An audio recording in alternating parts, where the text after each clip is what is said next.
That's CBC's Andrew Lee in Beijing. 𝗪𝗹𝗪, an IBM executive, was one of the 239 people on that plane. His partner, 𝗪𝗹𝗹𝗁, says the Malaysian government should have released this satellite data 10 weeks ago. Sarah joins me by Skype from Beijing. Sarah, is there a relief now that you've been asking for this transparency and you've got it?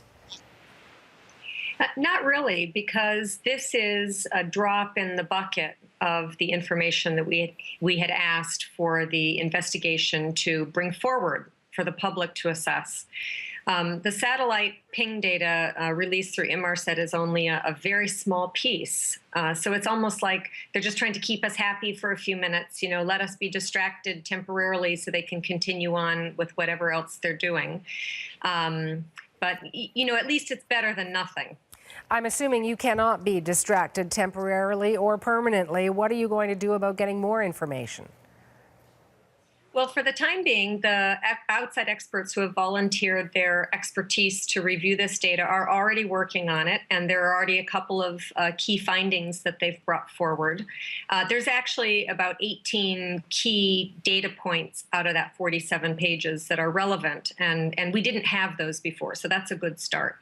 But we will continue to pressure the Malaysian government to open up the research findings that are not confidential. So in most countries in the world, things like the air traffic control records and the civilian radar records are open to the public. I mean, this is not considered to be confidential information, and they've refused to open that for this investigation.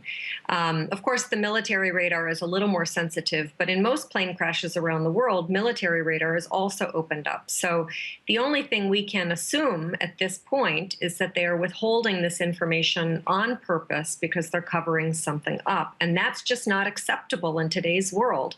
We've got 3.1 billion people get on an airplane every single year. And we have had a 777 go disappear. That's just not acceptable. Sarah, I want to ask you, in this information that has been released, and you mentioned there are some key points that have been discovered by independent analysts, what stands out for you? What is key that you found out? Well, one of the pieces that was really unknown is what's called the frequency, the burst frequency. So when we're looking at the ping data, there's both the timings of the data and then the frequency of the data. And that's where a lot of the discrepancies are coming to bear.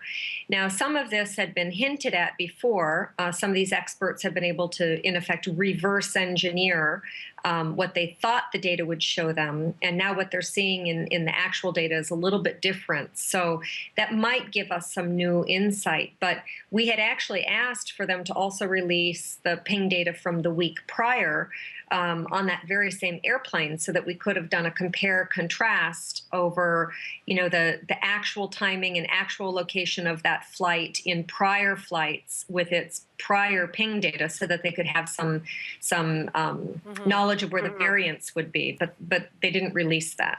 Sarah, all of this, I'm assuming, twists your heart and can be very emotional. But in your heart, where do you believe 𝗪𝗹𝗪 and the other missing passengers have ended up? I honestly don't know. I still do believe that 𝗪𝗪 is with me. So whether that's just that we're connected enough that he's kept with me in soul, or if he is honestly still alive, it's a little hard for me to be clear about that. There's been so much chaos in my life this last 3 months. It's not bad enough to have the person you love go missing, but then all of the lies and the deceit and the ups and the downs has just been just excruciating. I want to thank you for taking the time to talk with me today, Sarah. I appreciate it.